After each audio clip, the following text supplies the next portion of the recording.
Des milliards sortent de Chine suite à une perte de confiance des investisseurs mondiaux. 3,1 milliards de dollars en 5 jours. Qu'est-ce qui a ébranlé la confiance des investisseurs? Les promesses d'ouverture post-pandémique de la Chine étaient censées stabiliser le marché, mais de nombreuses tensions rebattent les cartes. Selon vous, que va-t-il se passer en Chine? Exprimez vos compréhensions ci-dessous et abonnez-vous si vous souhaitez suivre nos vidéos. Bienvenue dans Regard sur la Chine. 3,1 milliards de dollars, c'est la somme que des investisseurs dans le monde ont retirée de Chine en l'espace de 5 jours. C'est ce que révèle la société de conseil financier Exante Data. Il s'agit de la plus grande sortie de fonds depuis novembre. Qu'est-ce qui a ébranlé la confiance des investisseurs? Le responsable de la recherche et de l'analyse d'Exante Data explique au Wall Street Journal que cela est dû aux tensions persistantes entre les États-Unis et la Chine, et que les données suggèrent que la réouverture économique est largement terminée. Des analystes de Bloomberg mentionnent les tensions géopolitiques, allant des questions sur Taïwan à TikTok en passant par les puces à semi-conducteurs.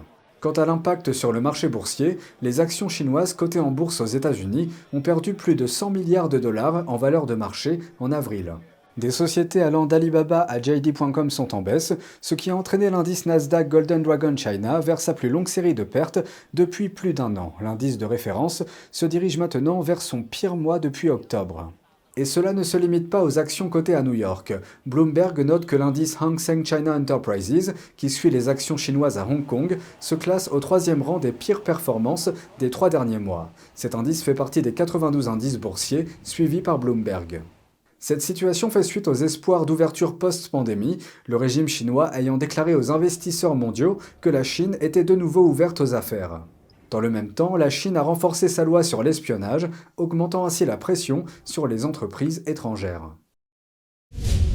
Le régime a élargi le champ d'application de sa loi anti-espionnage, mais il n'a pas précisé la frontière entre l'espionnage et la collecte normale d'informations dans le cadre d'une activité commerciale.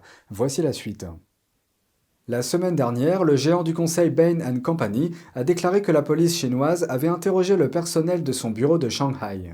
Cela s'est passé un mois après qu'une autre société, Mintz, a connu un incident similaire. Le bureau de Pékin de la société a fait l'objet d'une descente et d'une fermeture et 5 employés ont été arrêtés. Tous sont des citoyens chinois. Les autorités chinoises ont accusé la société de collecte illégale d'informations. Et en raison de certains changements récents, ces incidents pourraient bientôt devenir une tendance. La semaine dernière, le Parlement de Pékin a adopté de nouveaux amendements.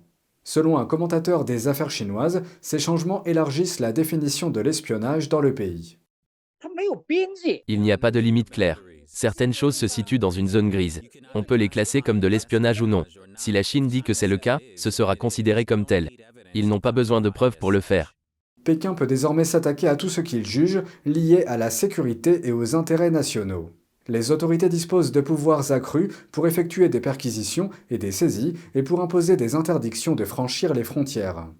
Il convient de noter que la loi ne précise pas ce qui est concerné par la sécurité nationale chinoise. La règle révisée devrait entrer en vigueur en juillet. Selon l'AI, elle pourrait mettre en état d'alerte les entités et les personnes étrangères se trouvant en Chine, et ce, alors que les tensions montent entre plusieurs pays. La révision de la loi montre clairement que le Parti communiste chinois renforce son pouvoir autocratique. Il fait tout ce qui est en son pouvoir pour transformer le régime autocratique du PCC en un baril de métal, une forteresse autocratique. Plusieurs pays sont visés. Le mois dernier, un cadre du fabricant japonais de médicaments Astellas Pharma a été arrêté pour espionnage présumé. Il est devenu le 17e citoyen japonais à être détenu en Chine pour ce motif. Yoshiaki Yano, analyste de la sécurité et ancien fonctionnaire de la défense japonaise, s'est exprimé sur cette affaire. Astellas est une société pharmaceutique. L'homme arrêté pourrait donc avoir accès à des informations relatives au Covid-19, à des données génétiques ou à des transplantations d'organes.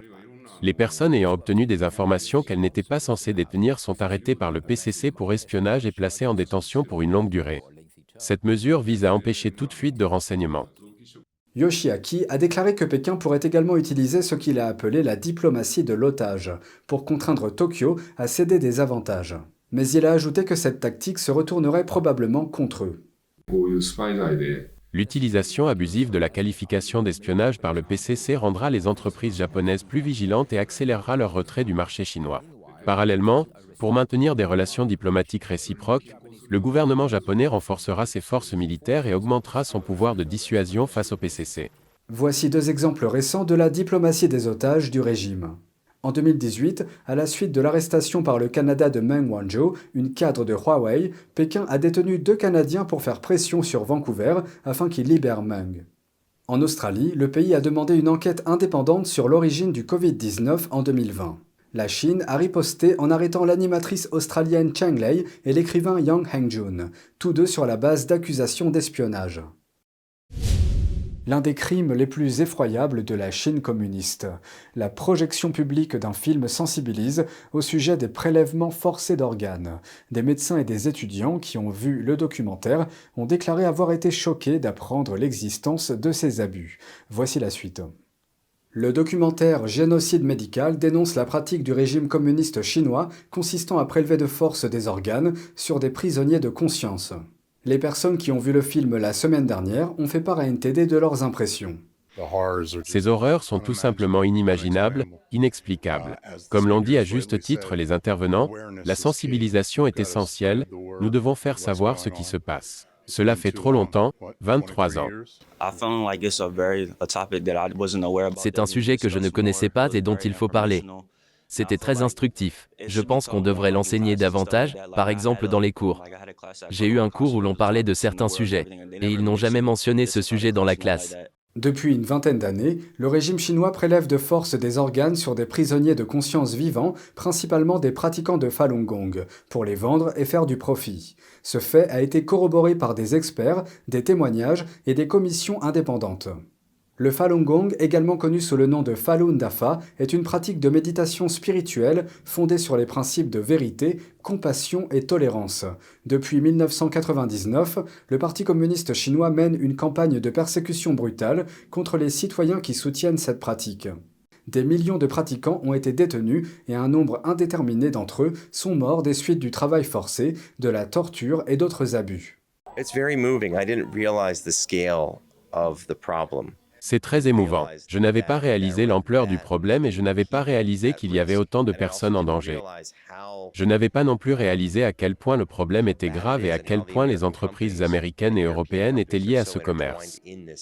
Et ce commerce est en fait cautionné par tous les gouvernements. Le documentaire souligne que l'industrie chinoise de la transplantation tire profit des personnes du monde entier qui se rendent en Chine pour des transplantations à la demande. Les personnes qui ont assisté à l'événement affirment que les gens peuvent agir pour sensibiliser le public à cette question et contribuer à mettre un terme à ces abus. Je pense qu'il n'y a aucune raison pour que nous ne poursuivions pas des angles d'attaque, comme la législation qui a été discutée, mais aussi par le biais de la sensibilisation aux différentes entreprises qui bénéficient et soutiennent cette atrocité qui va à l'encontre de l'humain. Le mois dernier, la Chambre des représentants des États-Unis a adopté à une écrasante majorité un projet de loi visant à punir la Chine communiste pour les prélèvements forcés d'organes. Cette loi sanctionnerait toute personne impliquée dans cet acte et exigerait un rapport annuel du gouvernement sur les activités de ce type qui ont lieu dans des pays étrangers.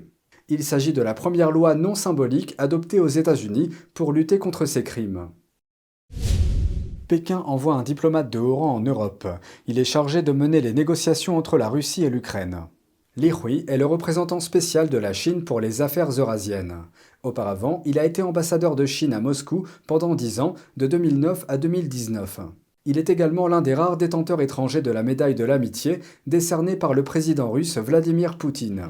Aujourd'hui, il occupe un nouveau poste, représentant spécial de Pékin pour le conflit ukrainien.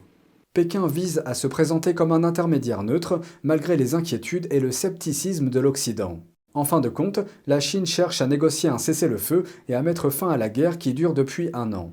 Pour ce faire, voici ce que chaque partie souhaite. L'Ukraine veut que son territoire soit entièrement restauré, y compris la Crimée annexée par la Russie. Elle demande également des compensations financières pour les dommages de guerre et que les criminels de guerre soient punis. D'autre part, les autorités russes ont énuméré des exigences telles que la démilitarisation complète de l'Ukraine et l'interdiction d'adhérer à l'OTAN. Ces exigences s'ajoutent à la conservation des territoires déjà annexés par Moscou. Li devrait se rendre dans plusieurs pays d'Europe. L'objectif est d'apaiser les craintes concernant la loyauté diplomatique de Pékin et son partenariat autoproclamé sans limite avec la Russie. Jusqu'à présent, la Chine a évité de qualifier le conflit ukrainien d'invasion.